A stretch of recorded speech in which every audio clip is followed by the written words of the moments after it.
Hey everyone, welcome back to AskReddit Reads. Today's topic is, when was a time you interacted with a seemingly normal person, but later found out that they were not? Let's get into it. We had a friend of the family that would always talk to us about going to a summer camp. Cool guy. The only thing was, my dad did not like to send us away on summer, and would rather have us work with him at a store. Turns out, the guy was a pedo, and would molest and take pics of the camp kids. This one's relatively minor compared to some of them here, but it really made me sad. I rented a mother-in-law suite off the back of a large house. It had its own separate entrance and everything. Overall, a nice place. Next door to me in the same house lived a mother and her 16-year-old son. The son was really sweet. When we moved in, he offered to help carry furniture in, and was generally really kind and respectful of our stuff and privacy. The mom came across as normal at first. She seemed to care about her son, but wasn't as friendly as he was. One night, the mom had a few drinks in the backyard, she was pretty drunk, and the son came out to help her get inside to safety. He was holding her arm to stop her from falling. As they walked inside, she screamed at him, "I wish I had aborted you." The poor kid literally just sighed and said, "I know, Mom." I felt awful for the son, and ended up sitting out on the porch with him and sharing some cookies after his mom went to bed. I haven't seen him in over a year, but I still think about him a lot. There was a guy in my Sunday school classes who seemed normal, even somewhat interesting company. Then one night, all the students and their parents were called to the church, and we learned that that guy was a serial rapist. His attendance in Sunday school was part of a long con to groom a girl as his next victim. I worked at Circuit City as a teenager and was helping someone look at TVs. My boss called me over and he said he needed me up front to help check out. Thought it was weird because there wasn't a line, but whatever. Turns out the guy I was helping was Drew Peterson, who has since been convicted of murder. This was back when he was just a suspect, but my boss recognized him from the news and didn't want to compromise my safety. For those who might not know the story, Cop's third wife dies under mysterious circumstances, drowned in a dry bathtub. He gets away scot-free. Cop's fourth wife disappears under heinously mysterious circumstances. It's revealed he's a serial cheater who keeps getting caught. Divorced, marries the mistress, cycle continues. One surviving ex-wife comes forward and says he used to threaten to kill her and make it look like an accident because Cop. The thin blue line breaks their protection racket, and the investigation into third wife's death is reopened. He is charged and convicted in that case, as well as charged and convicted in soliciting the murder of the state's attorney who dared to bring the investigations forward. The fourth wife's body, Stacy Peterson, has yet to be found. She went missing in 2007. If you're even hiking in Illinois and see a blue barrel, it's believed that may be what she was buried in. Many years ago, I lived in Cancun and met a very charming man who ended up dating one of my friends. We would go out in his car to go to the beach, out for dinner and whatnot. My kids would even come along once in a while. He was always in a good mood, all smiles, though later I discovered his father had been kidnapped and never found. One day he told us he was sure he was going to end up being kidnapped too, probably tortured and killed. I never understood what was going on. I moved back to my hometown, and some months later I saw in the newspaper that 3 tortured bodies had been found on the side of the road from Cancun to Merida. One was my friend, the charming man, and I was in complete shock. When I found out who he was, I could not believe it. He was a big hitman from the Zelta cartel, was involved in all sorts of criminal activity, including trafficking of children. He was the bodyguard of a very known child predator and CP producer in Cancun. I cannot stop thinking about how I could have been kidnapped along with this man, just like the other 2 men were, just for being there at the wrong time. My children were in danger, and I didn't even know. It's scary AF. I was in a reenactment group when I was younger, along with my family and others. 2 of the dads were like the head honchos, running the show, and they did it wonderfully. We were a part of this group for years. Then come to find out that one of those head honchos had been sexually abusing his daughter since she was 7. She was 15 when it came out. He only did 3 years. I chatted with a random guy in the laundry room of our apartment complex. He was nice, friendly, and kind of outgoing fellow. Skinny thing. A few weeks later, I ran into him and his girlfriend on the elevator. I said, "Hey Mike, how's it going?" He proceeded to tell me how it was not going well for him.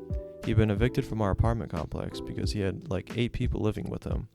Had been stabbed while he was on the bus coming home from the AA meeting, was recovering from a stab wound when his girlfriend, the one who was with him in the elevator at that very moment, broke up with him, and the bitch in the front office wanted him to turn in his key ASAP.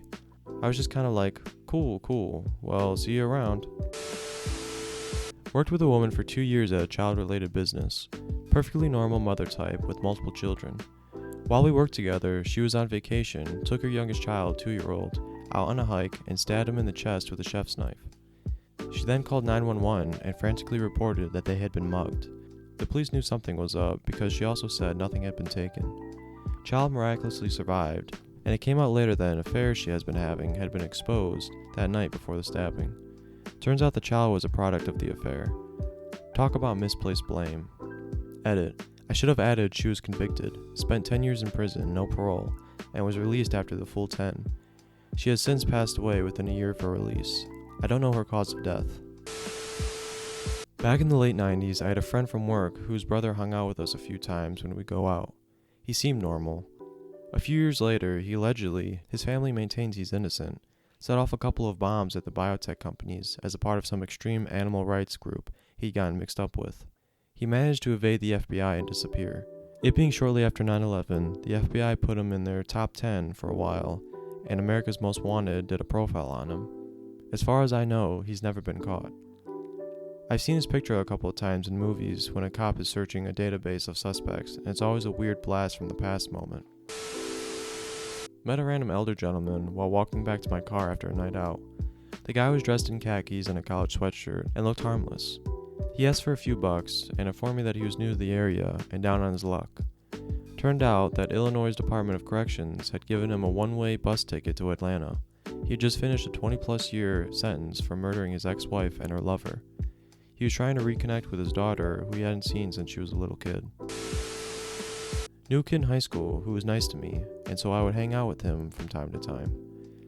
He was always getting into trouble though, and I finally stopped hanging out with him after he brought a knife to school. Fast forward 5 years, he is now in prison for shooting a man to death over a pound of weed. I went to a family gathering with my wife at the time that included a brother of hers that was rarely around. He was something of a black sheep of the family. It was my first time meeting him. He was nice, he played some volleyball in the pool, chatted, had a few beers, it was a great day. Found out the following week he was wanted by the police at the time of the party for abducting and murdering his ex-girlfriend. He's currently in prison for the rest of his life. That was surreal as shit to discover. Was a representative for my troop at an inter-troop scouting event, which means it was just me and one other kid mixed into groups of other kids from a Boy Scout troops that we'd work with for a duration of the weekend camping trip.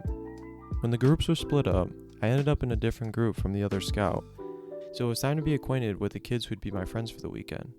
There was one scout who looked like a decent kid. I started to talk to him, and he lived only a town over from me and was only a year older, and the same rank as I was. I go through the weekend joking with this kid and even sleeping in the same tent as him, and he was fairly nice and extremely funny. Then, the second night, things went weird. He revealed to us that he was accused of a third-degree theft, and that his trial was pending. He also informed us that he had been a suspect school shooter and was soon being expelled for that, and lastly, that he had killed multiple animals for fun on prior scouting outings. And he described how he paralyzed and then drowned a turtle just a month prior to this current trip. From that point forward, he acted like a real dick. He asked for sexual favors from new female scouts and would flash people often. I tried to look up the kid and reached out to his friends in this kid's district after returning from the trip, and later found out he had been convicted and was in jail, although he was serving only a short sentence of around a year and a half. My 18-year-old daughter dated this guy for about 5 months. She told me he was a little weird at times. I just thought he was super shy. He called me mom, he'd play video games with my son, they moved in together, and he changed from being a hard worker to not going to work and expecting her to provide financially and do all the chores. She went out of town and came back to find he hadn't taken good care of her dog. She broke up with him. The next day, he killed her. I was in total shock. I didn't believe he could do something so terrible. I even went and saw him when he turned himself in 2 days later. To hear from him, he did it. He didn't seem to have guilt. Now he stares at me in court. He smirks, he laughs, he was given a plea agreement, and will be sentenced on March 23rd. He will only get 16 to 25 years. It's not fair. Finding my daughter's murdered body and hearing him say that he was the one who did that to her Showed me even the most normal seeming person may not be normal at all. Thank you for listening, everyone. If you enjoyed the content, please consider subscribing. It'll be greatly appreciated. And if you want to visit the original thread, I'll link it in the description. But yeah, that's it. I'll see you guys in the next one.